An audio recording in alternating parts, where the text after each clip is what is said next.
Professor Azmanova, thank you so very much for joining our interview. Let me start with the first question.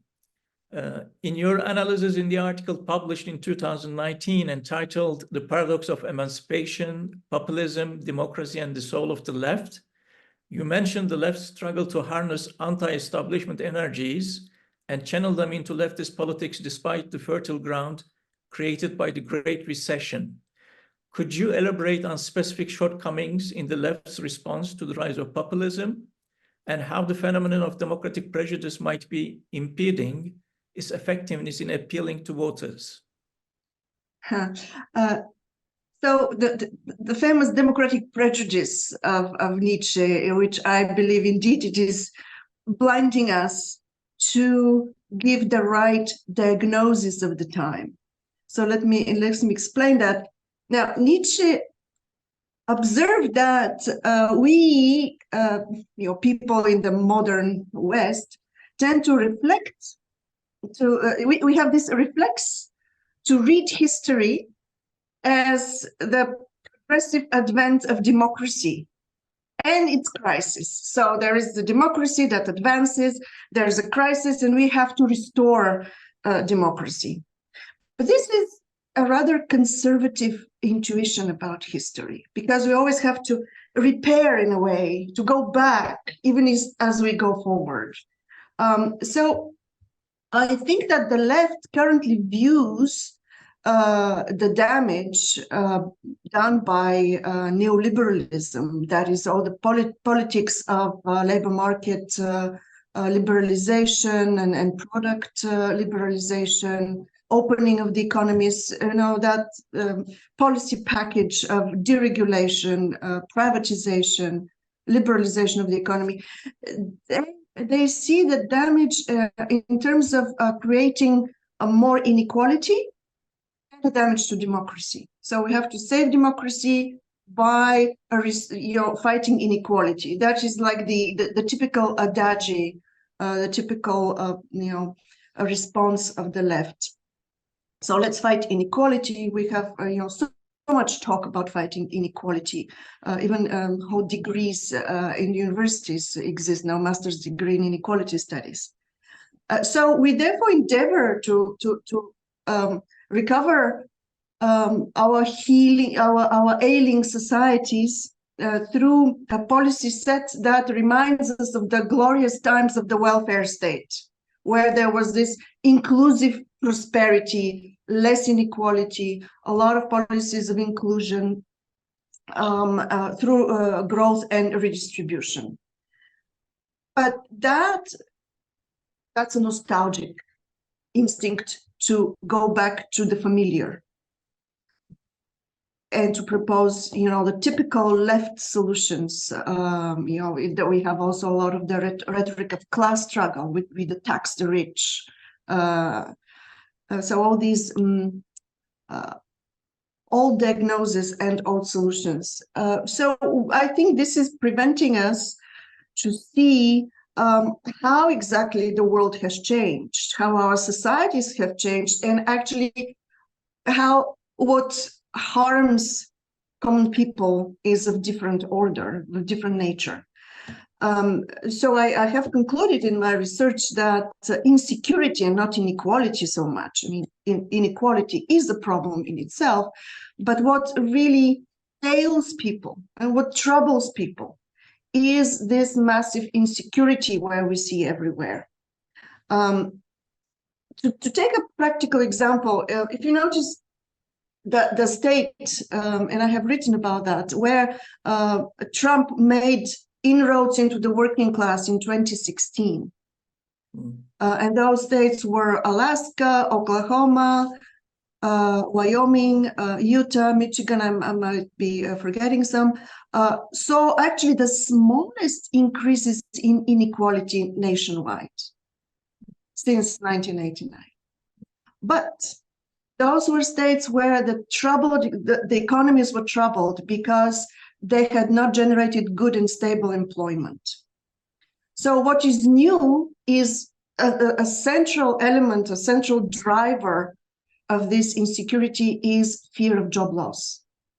So even people who are still employed, so it's not only about the unemployed, but even people with good jobs, good employment, good pay, good salaries, they live under permanent fear of job loss. And that was very tangible already back 20 years ago with the Polish plumber mobilization in France against the European Constitution in 2005. That was simply the fear of French workers that the cheaper labor from Eastern Europe would come and take away their jobs, their job security, their pay. So there will be social dumping as a result of that.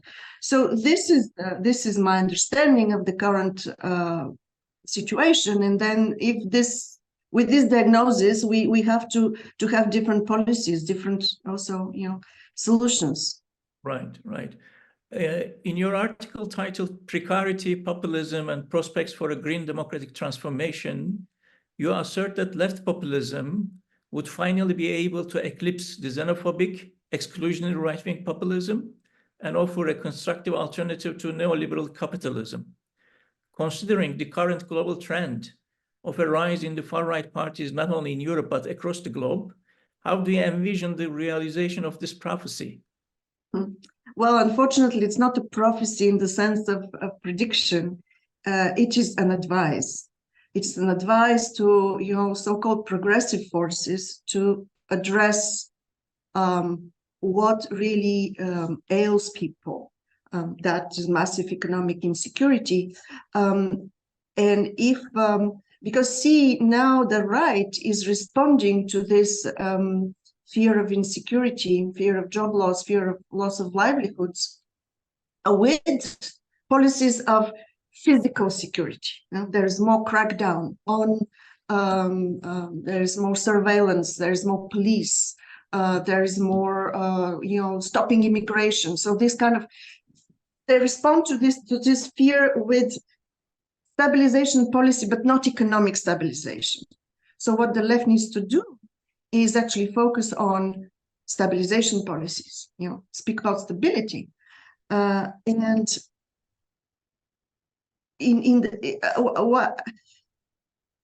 it needs to appeal to much broader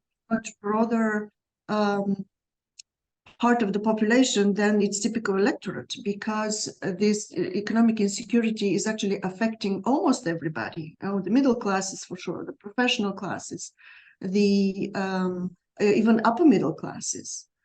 So the class struggle cannot capture that. I mean, see the protesting farmers nowadays, or the yellow vests. The people who were on the streets back then were not just the working class; they were property owners. They were just very concerned with the incapacity to manage their lives with all the pressures they're facing. In the article, so again, not a prophecy, but a strategy. All right. In the article, you introduced the term precarity. Could you provide a clear definition of what precarity is and elucidate how its dynamics intersect with populism?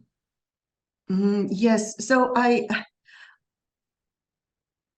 precarity is a very special form of insecurity. I use that not very pretty term exactly because I want to draw attention to the fact that it is not exactly the unpredictability, the insecurity, the uncertainty of modern life, but it's a very special form of disempowerment that is politically produced. So it's, if you wish, it is an insecurity, but it's not just any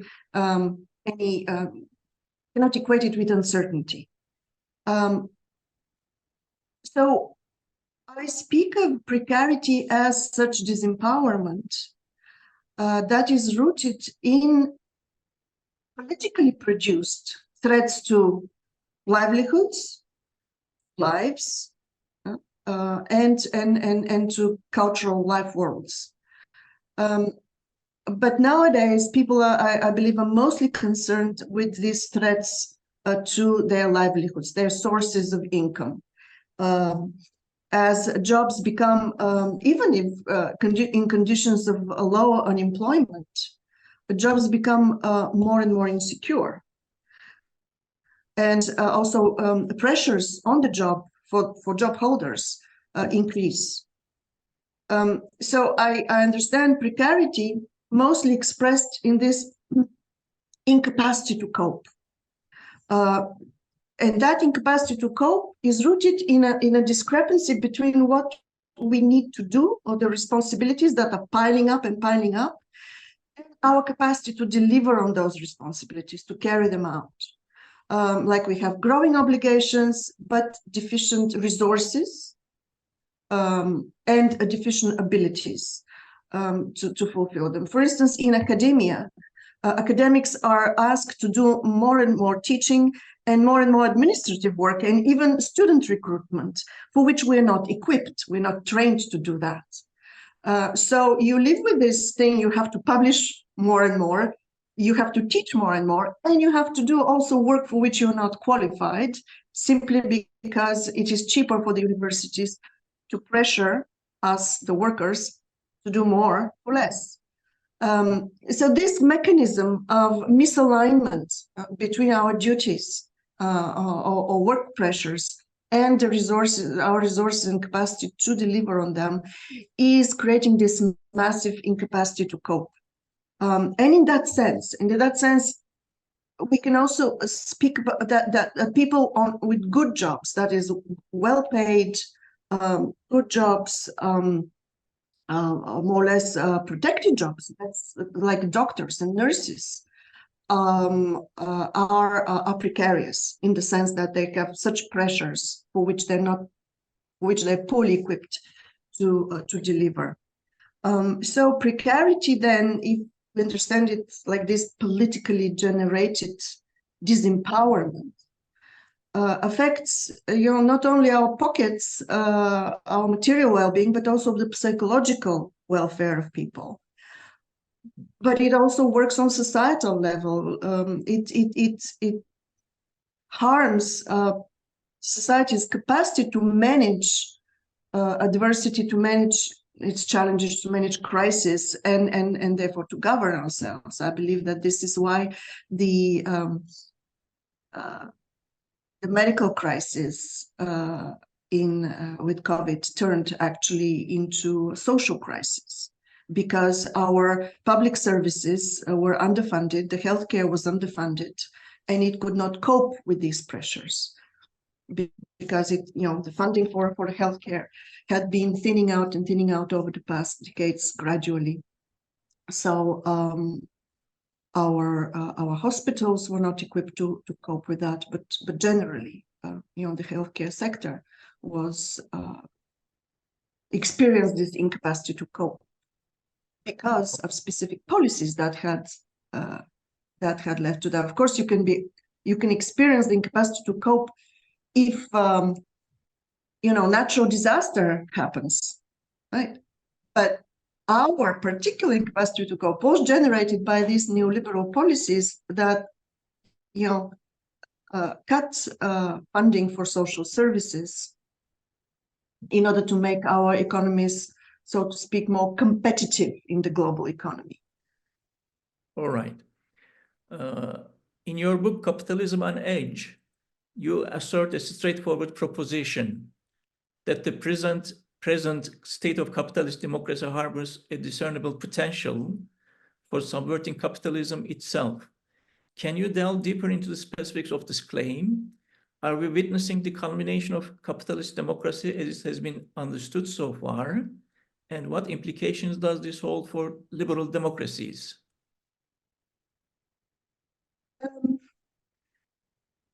So two things to note, to bear in mind, to understand, the good news in my analysis, in a way, because it's very depressing with all this ubiquitous, omnipresent precarity. But I find a reason for hope in the combination of two things. First, to bear in mind that this insecurity, precarity, is politically produced by specific politics, mostly the politics that are dominated by the imperative for competitiveness in the globally integrated market economy. And if they're politically produced, they can be politically undone. So it is not just the general insecurity that we have to just become more resilient against that insecurity. No, we can undo the politics and the policies that are generating precarity. The second point is, as I mentioned, that it affects almost everyone. It's just not the working class, it's not the poor. But as I like to, put it bluntly, even the successful hate their lives in this context because of the pressures, because they cannot enjoy the life that they would normally love, that they're educated to enjoy, the life of leisure and friendships and travel, because of these fears of job loss and work pressures. So there is a big alliance there in society that has an interest to fight precarity and to fight what generates precarity, these policies, and specifically the pressures of competitiveness and of actually the main driver of capitalism, let's say, the pursuit of profit, because we have sacrificed way too much for the sake of the pursuit of profit. Mm-hmm. All right. So this my hope is briefly, my hope is in this alliance of social forces that cuts across the class divide. Mm-hmm. That's a big shift. That could be a big shift, but we need the right political forces to political leadership to respond to that available opportunity, that potential. Right. What factors contribute to the understanding of peculiar nature of the most recent populist upsurge, in particular in Europe? So I find that populism nowadays indeed has a very specific nature, because economic insecurity is its main grievance, even when it is expressed as xenophobia, as this hatred of foreigners. It is not so much cultural xenophobia, but economic. So this fear of job loss. And if this fear is addressed, then we have reasons to hope that people would not be so, so scared of the big ideas of progressive reform, as we see now, for instance, in the farmers' movement.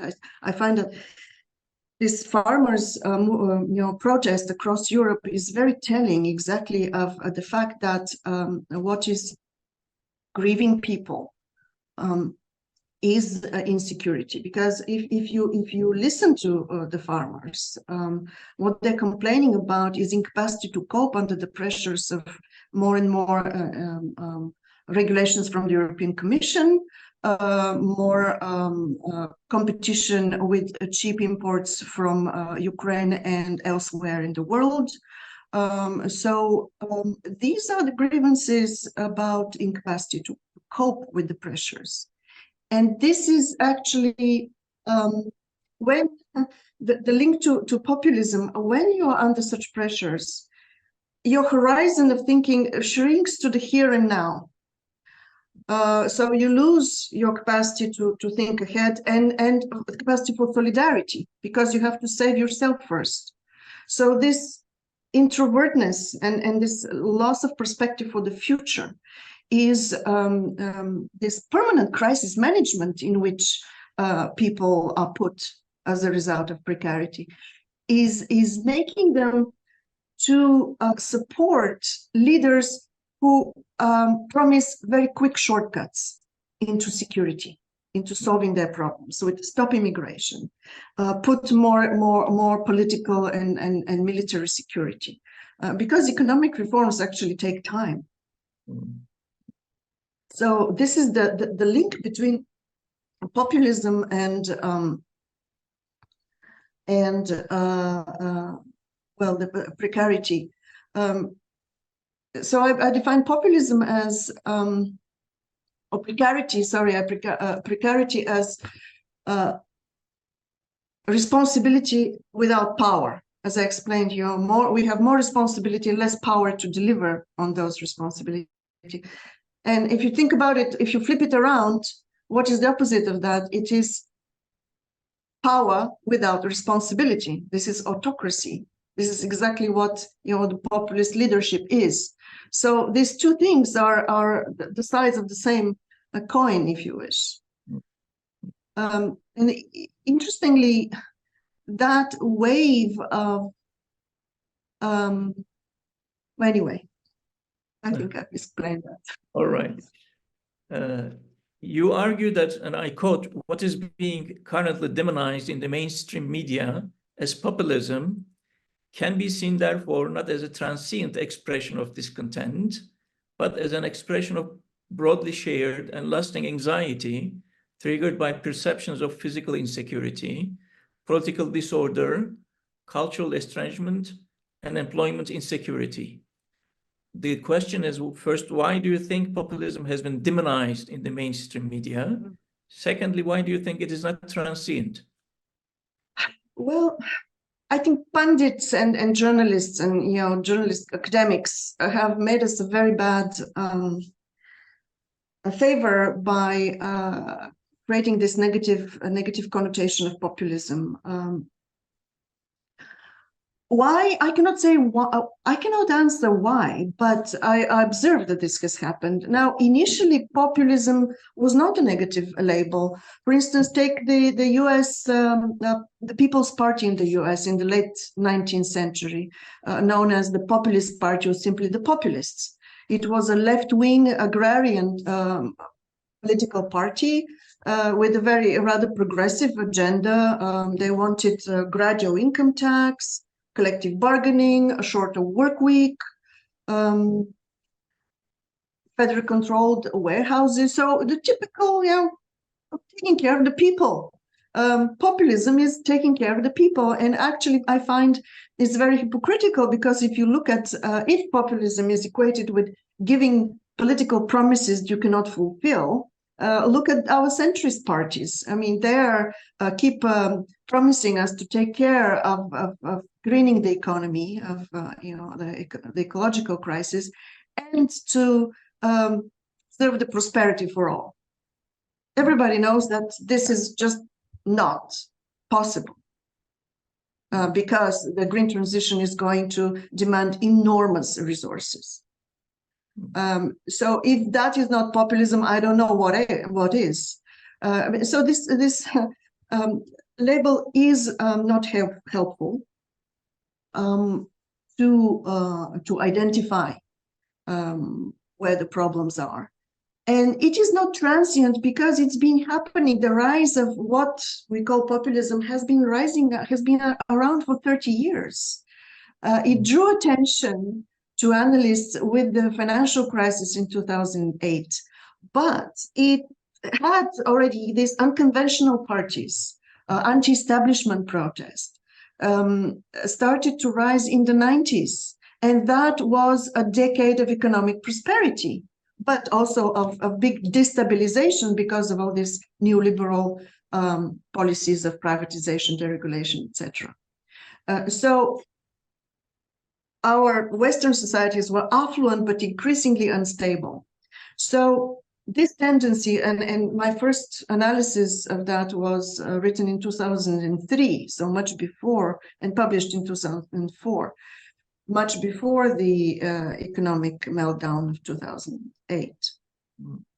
And I was observing, how actually it took the shape of very unorthodox anti-establishment protest that combined elements of left policies and right-wing fears, reactions to cultural estrangement, exactly those four items of the of a new agenda of people's grievances. So political disorder, physical insecurity, cultural estrangement, and employment insecurity, which cannot be defined as either left or right, in fact. You suggest that we should stop using the lazy and misleading label populism. Why do you think the term populism is misleading? What do you propose instead? Yeah, so it's misleading because it's preventing us to see the real changes in the ideological map of people's orientations. You know, how, at least for ordinary voters, the left and the right doesn't make much sense anymore. And let me explain that. So the real divides are no longer between, so on the left typically has been regulated economy, on the right, free market economy, right? And then culturally, liberal values versus traditionalism. If you look at any of those formations that are forming this insurgency now, they combine. So the narrative is not regulated versus free economy, but open versus closed economies. So open to the global market versus closed from the global market. So it's not about intervention in the economy of the state or how much privatization will have or not. It is about protecting our capitalism against global capitalism. And on the other side are those who still believe in global integrated capitalism because they're reaping the benefits of it. So I prefer, looking from the point of view of voters, not left-right, but opportunity risk is the big divide in people's perceptions. So am I to be afraid of these reforms, of the neoliberal policy set, or do I profit from it? And people increasingly, as I said, they increasingly are the losers of it. So in terms of cultural values, and in terms of social agenda, it's a mix. Therefore, so on the opportunity side, we embrace, or voters embrace, the benefits of global economy, IT. The efficiency of the IT revolution, but on the risk side, we see people demanding more and more welfare protection, but for us, not for the strangers. What's called welfare nationalism. So they also culturally, a lot of the opposite, the flagship of the far right opposition to Islam is actually justified as a protection of our liberal values. For instance, because Islam is presented as traditionalist, so we defend women's rights, homosexual rights. Pim Fortuyn. You take Pim Fortuyn, the first populist leader in the Netherlands, he was a homosexual person. Trump rages against now Wall Street and the globalists. So there is this mixture of social protection and cultural protection of our Western liberal values, but in an exclusionary way, because of these fears of and the pressures with which people cannot cope. Yes, so just shortly to answer your question, it's a lazy term. Populism is a lazy term because it prevents us from seeing how the left-right divide, through which for many centuries now, at least for 2 centuries, people have been making sense of the ideological divides. It's being replaced by a new divide, and this is opportunity versus risk. And on the side of opportunity, actually, you see a mixture of the former left and right, and on the side of risk, you also see a mixture of left and right values and preferences. All right. How do you define the Ataka party in your native Bulgaria? Is it a populist or a racist party? Okay, so actually, you are asking me if we drop the term populism, or how shall we talk about these parties? Well, most of the parties that are being labeled populist in a negative sense are simply nationalist. You know, they want the welfare state for us, at the exclusion of others. And there's white supremacism there. So I would say yes, let's call them nationalists. To take Ataka, you take the example of Ataka in my native Bulgaria. It is a nationalist. Clearly, I would call it a nationalist, but because it has a left-wing critique of globalization, which is clearly racist. Mm-hmm. So, yes, I would rather call it nationalist rather than populist. All right. And our last question, how concerned are you about a possible explosion of far-right party support in the upcoming European Parliament elections? Well, I am concerned, of course, but not surprised. I believe that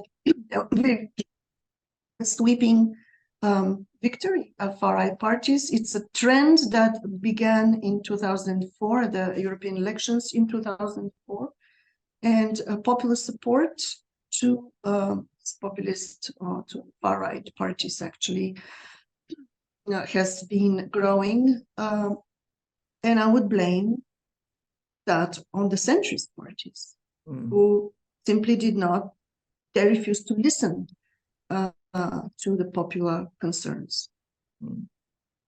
All right, Professor Azmanova, thank you so very much. My pleasure.